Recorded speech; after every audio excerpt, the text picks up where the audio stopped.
All right, welcome to another Spinato Spin. Got to get our clocks moving around here. We set the clock. That's okay. Hey, I'll tell you what, it's great to be here. Hope everyone's having a good holiday season. Hope things are rolling and things are really happening for you. And here's one thing you got to understand about yourself. You got to understand that you're driven by certain motivations. You're driven to be a certain way. And it's just an innate situation. There's three basic drivers in all of us. Let's see if we can explore them a little bit in this turn here. Think about it. The first thing most people do, as far as their ego and as far as who they want to be, they want to look good. And look good doesn't mean like, you're wearing the $8,000 suit or you're wearing the best clothes. It means you want to look good in front of people. Like right now, I got on this shirt that says Yankees because we're going to be interviewing a few people that are involved in the Yankees later in the show. But if you think about it, I want to look good for that person calling in. That's part of my ego. I want to look good, okay? Now, the other thing, a lot of people that are driven and their motivation and how they feel about themselves, they want to feel good. I mean, you can't go through life with a series of aches and pains. It makes it real tough to be your best if you don't even feel good. The old saying, the spirit is willing, but the flesh is weak. That's right. If you don't feel good, man, you're not going to get where you want to go. So you definitely want those two things. You want to, number one, you want to look good. Number two, you want to feel good. Now, feel good is all about a way in which you come across to yourself. You see, looking good is an outward situation. Feeling good is an inward thing, but it's physical.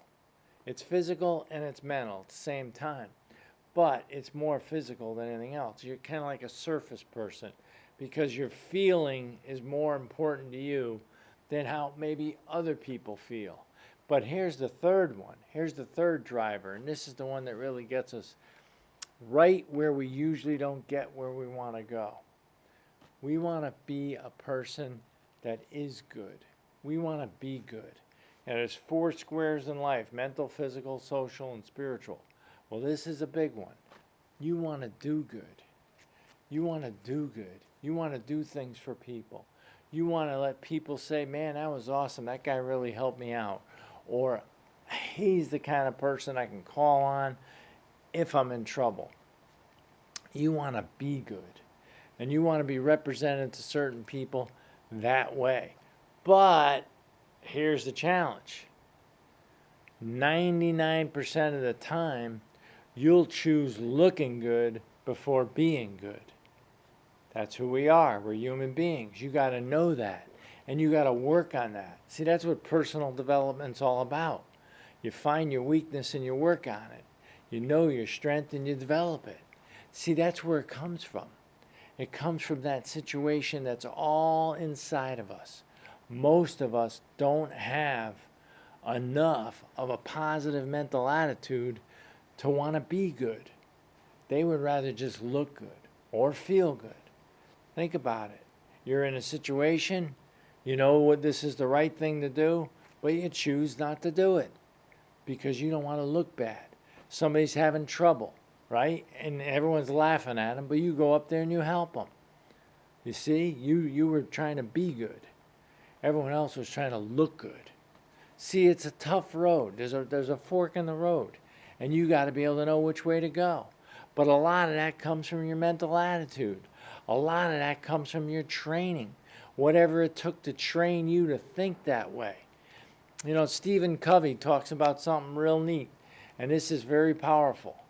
He calls it stimulus, pause, response. See, an animal has stimuli and response. A human being has stimulus, pauses, and then response. You see, if you're in a situation where you're being driven by how you look or you're driven by how you feel, you're in a situation where you're more than anything else. You're just a stimulus response. But If you're a person that wants to be good, you're going to have a stimulus and you're going to have a pause. What's the pause? That gives you a chance to think. That gives you a chance to imply what you trained yourself on how to react. And then you respond. Yeah, it's funny. There's a great sales motivation that tells you how to overcome an objection. They call it the Lear model. They say listen, acknowledge, explore, respond. See, that's what we're talking about. How do you respond? If you really think about it, your whole life is really boiled down to how you paused, what you did during your pause. Now, I'm not saying you got to pause for 20 minutes or 20 days or whatever. I'm just saying if you've trained yourself, you're going to respond the right way because in that pause, you knew where to go. You see, there's certain things that you trained yourself for. If you have an attitude of a certain outcome that you want to reach, when that pause comes up, you're going to say, that's right, I want to do this right now because this is what I'm shooting for. But people that are a little more shallow, that aren't looking for the best interest in everyone involved, they'll say, I just want to look good, man. There's a good girl. There's a nice girl out there. I'm trying to get her to see how nice of a person or how good of a person I am, how great a catch I am. And I'm just going to do whatever I can to look good. Those are shallow people. Those aren't people you really want to circulate around. You want to be around the person that pauses and then at the same time comes up with a good reaction. A good reaction. Something that makes you say, wow, I could see why that person came up with that now. That was a great idea. I want to be part of that person's life. I want that person to know that I care about them. Or I want to know if that person needs any help, I'll help them. And I want to also know that that person, if I need help, I'm going to call on that person because that person knows how to respond. That person knows how to pause and then respond. You ever hear that knee-jerk reaction mentality? A lot of that is trained. That knee-jerk reaction was trained. But people that respond in a certain way, their pause situation is awesome. They're a positive person. They're thinking about positive things. I hope that helped you tonight, and I hope you have a great one. And take care. We'll catch you next time.